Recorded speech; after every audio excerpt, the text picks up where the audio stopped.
Hi guys, welcome back to my channel where we talk about all things books. My name is Chloe and it's nice to have you if you are new here. First of all, Happy New Year! I hope everyone had a great time celebrating over the holidays. Now, I just want to jump straight in and say it feels like forever since I sat down to record a video, which to be fair it has been. I think it's been almost a year now, at least. 2024 was a rough reading year for me. I was in a major reading slump, and I think I finished the year on about 14 books, I want to say, which for me is not a lot at all. Most of those I read in January, February, and then trickled a couple in throughout the rest of the year. But to be honest with you, most of the time I wasn't reading anything. I didn't listen to any audiobooks, nothing. So it was frustrating, but it's also a reminder, I guess, that sometimes we just need a break. And honestly, I feel a lot better for it. The good news is I feel recharged and super excited to get back into reading in 2025. So I thought, what better way to hold myself accountable for that than to revive the Booktube channel. So here we are. Now, before we get into all of the reading plans and the books and whatnot of 2025, I wanted to talk a bit about the trends I feel like we could probably leave behind in 2024 and some things that I actually think contributed a little bit to my reading slump. So yeah, let's discuss. So get comfy, grab your favourite drink and let's dive in. Okay, that's a bit better. I had to move back because I feel like I was right in your face. So the first one that I want to talk about is the most important one, the one that is the most frustrating for me personally, and that is audiobooks or reading. I am tired of seeing debates about this.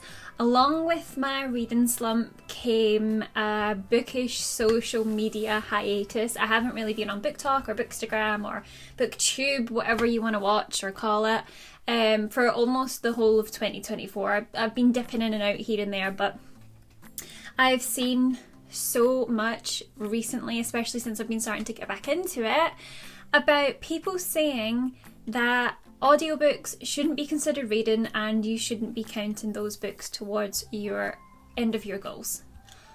I'm sorry. Since when? Whether you are flipping pages or you're listening to the narrator bring a story to life, you are still engaging with that text, with that story, with those characters. You are still consuming that narrative. It's accessible. It's valid, and honestly I think some of the best storytelling moments come through audiobooks. Some of my favourite books are because I listen to them on audiobook. So take Daisy Jones and the Six, for example. I wholeheartedly believe that if I did not listen to that on audio because of the format of the book, if you've read it you'll know, I don't think I would have enjoyed it as much, but because it was a full cast audio, it became one of my all-time favourite reads. And that's okay, there's nothing wrong with that. I've still consumed that story, so to say that it shouldn't be then counted towards my end of year goals is just completely baffling to me. I feel like we all just need to agree to stop gatekeeping and bashing people for how they choose to consume their media. I mean, I feel like if you think about some of the incredible narrators who add so much emotion and depth to the characters, and also, probably more importantly, just as a side note, I feel like for a lot of people audiobooks are the only way that they can enjoy stories, whether that's due to time constraints or accessibility needs or just straight up personal preference. I don't understand why we are then gatekeeping that, why we've all of a sudden become this elitist club of only people who read physical books are readers. It just seems a bit bizarre. I, for one, love audiobooks, as you can probably tell.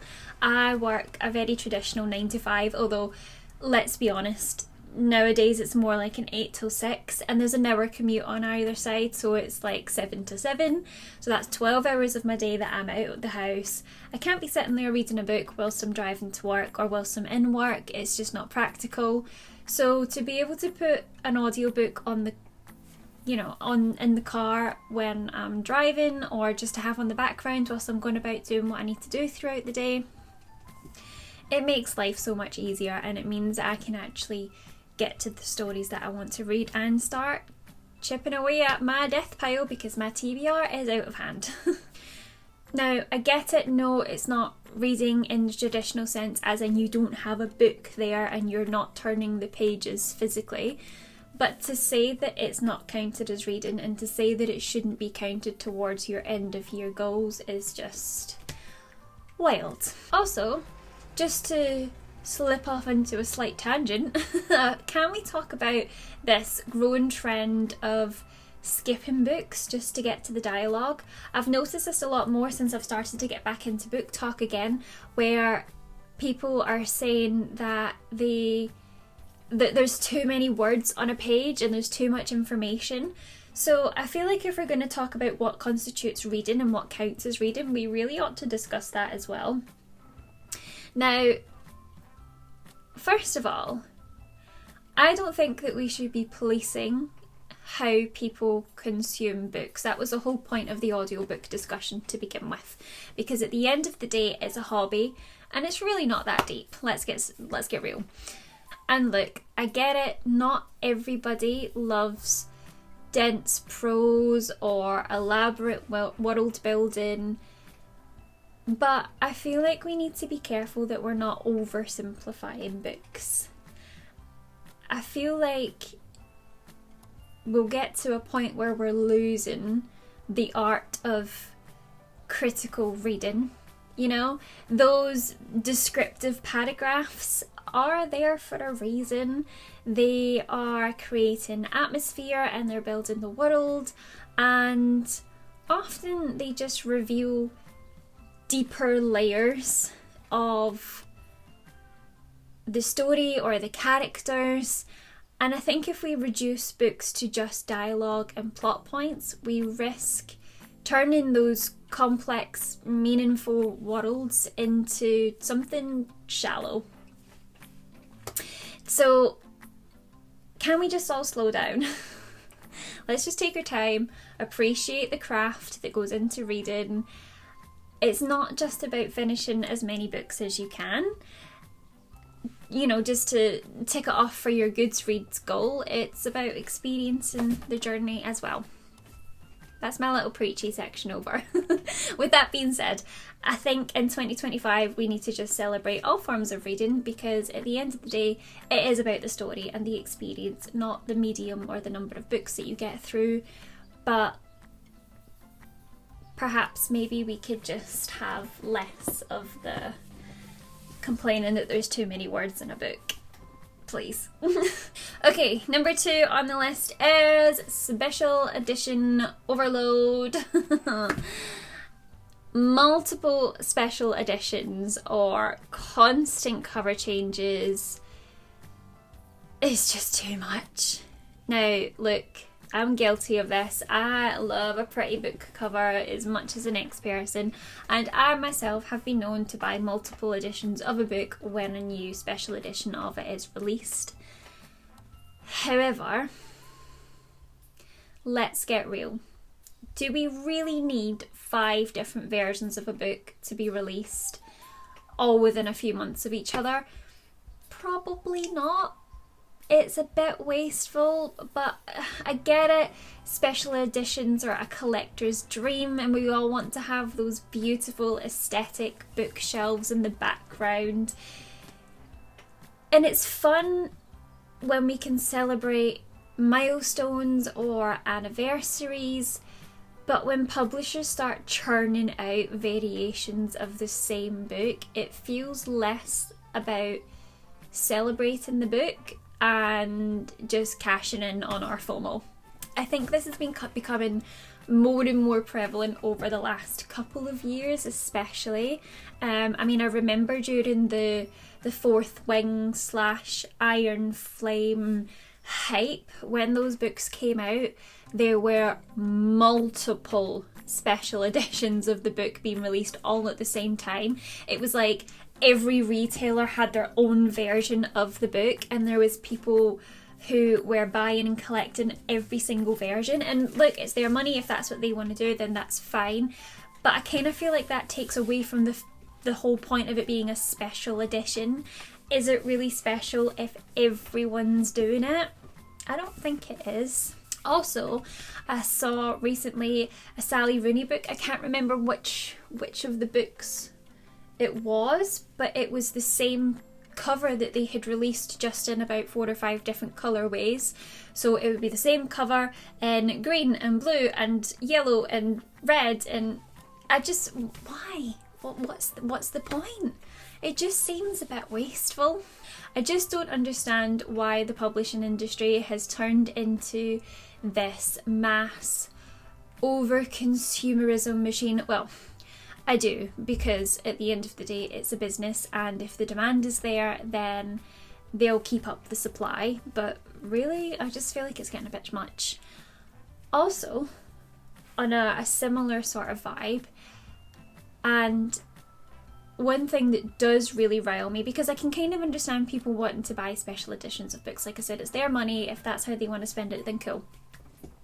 But one thing that I think is something that we really, really need to stop, and Sarah J Maas is notorious for this, is having special editions carried by different retail outlets, like say Target or Barnes & Noble, and they all have different bonus chapters.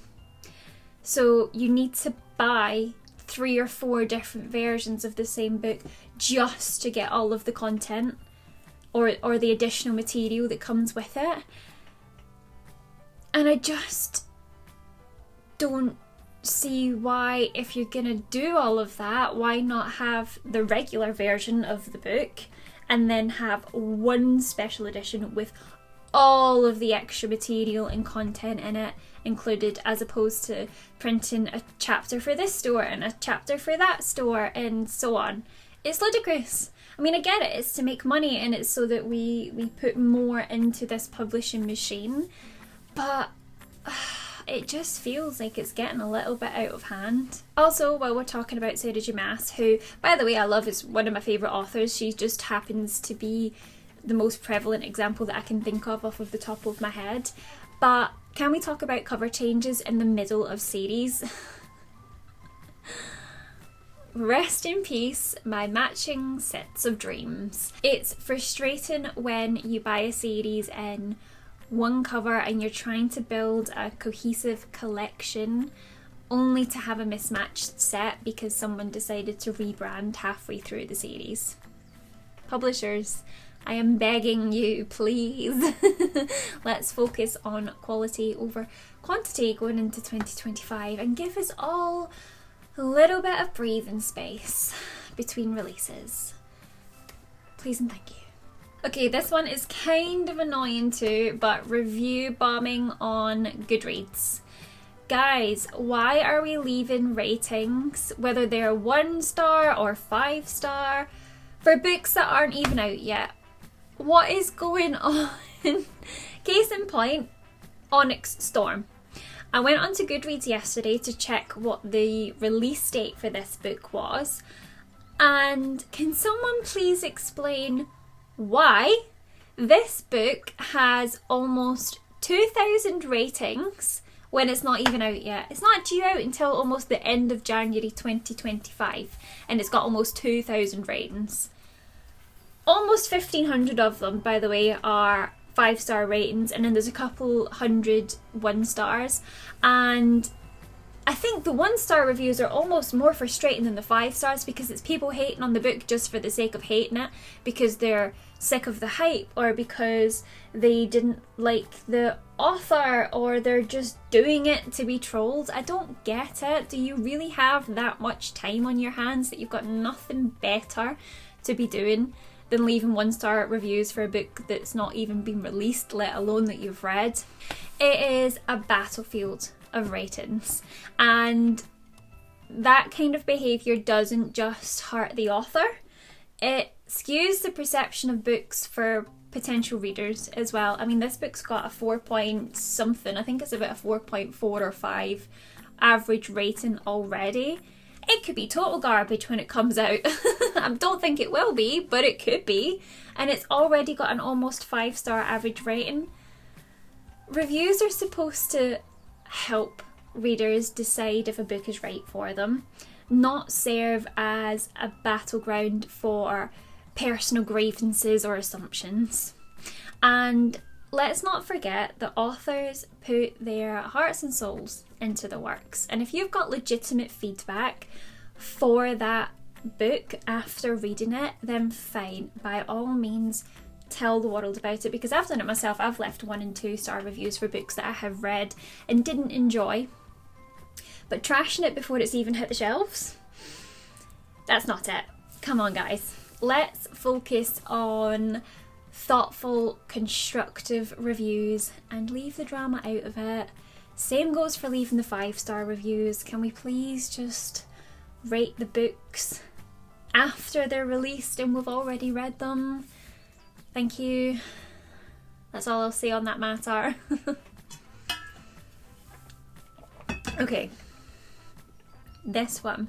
I've said this for almost all of them, but this one might be one of the most frustrating things I have come across as I've been starting to get back into my bookish social media. This is a biggie. Spoiling books with quotes or audiobook snippets. If I hear one more emotional mic drop quote from a new release without a spoiler warning, guys, I actually might cry. I've mentioned this a million times. I'm slowly getting back into bookish social media, and I was stunned how many videos on TikTok spoil the book by using actual audio from the audiobook. I'm sorry, but you can't use the excuse of, oh, it's been X amount of time since a book was released, so you should have read it by now. No, spoiling books for anyone at any time is not okay. Just stop it. And it also goes the same for people who are like, oh, you should read this book because of this quote, and then they've got it, you know, with the naked man in the background with the fancy script writing overlay, and it's like the most important pivotal plot point or dialogue piece of the whole book. And so by the time that you read that book and you actually get to it, you're just a bit like, okay. Sharing your excitement is great, but we need to remember that not everyone reads at the same pace. Not everybody has access to books the second they're released on release day.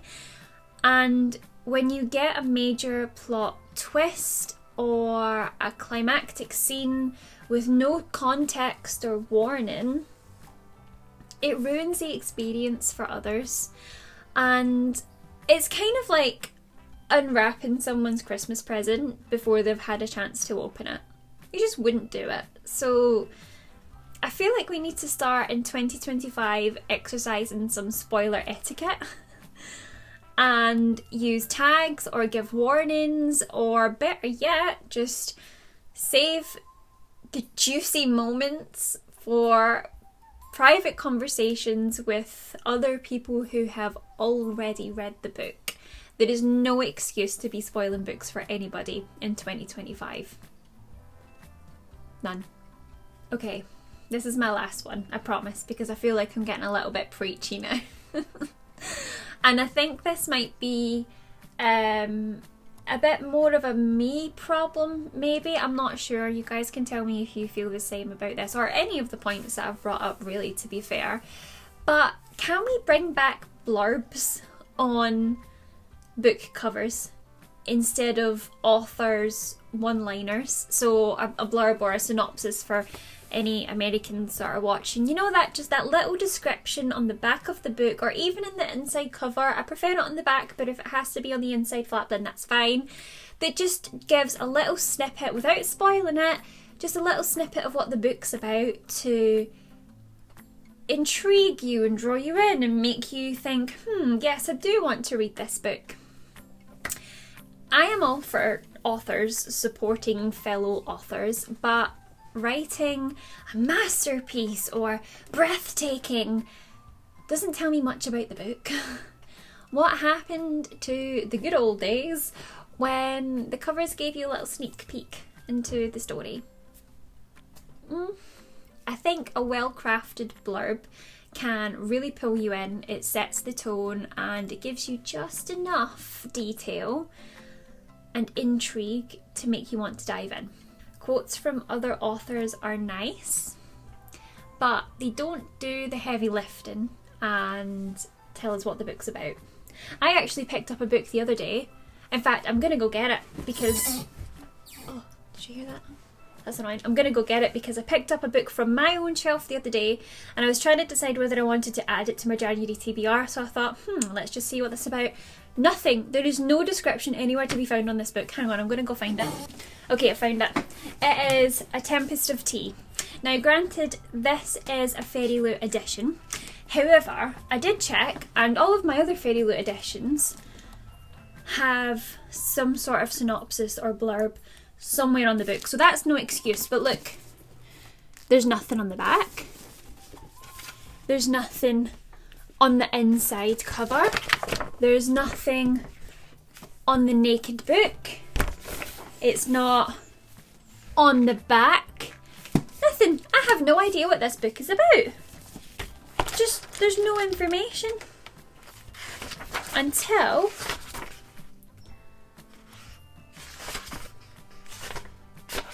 Where?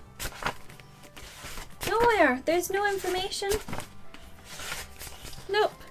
It's got, very handily, when you open it, it's got a list of what other people have said about it. So, like reviewers or other authors. It's got 2 pages for that, where someone says it's spellbinding, another one says it's dazzling and magical. Great, but what the fuck's it about? So I ended up putting it back because at the time I just didn't have time or the patience to go and look it up on Goodreads, which was partly me being lazy and partly because I did actually have other things to do. But I feel like we need to start making book covers informative again and start giving us blurbs that decide whether we actually want to, first of all, buy the book, and secondly, then go on and read the book. Please. I feel like we need to start a petition for that because it's becoming a real problem. Okay. I think we should wrap it up there. I'm getting myself so frustrated. Okay, there you have it. 5, well, it was probably more like 7 or 8 trends that I want to see left behind in 2024 and forgotten as we move into 2025. I honestly probably could think of a lot more, but I feel like I've been too ranty and preachy, so I'm going to leave it there. But I'd love to hear what you guys think. Did I miss anything? Are there any of these that you agree with or that you disagree with? You can let me know in the comments below. As always, don't forget to like and subscribe to the channel if you want to see more videos by me, and hit that notification bell as well so you don't miss our next chat. Alright guys, I'll see you in the next one. Bye!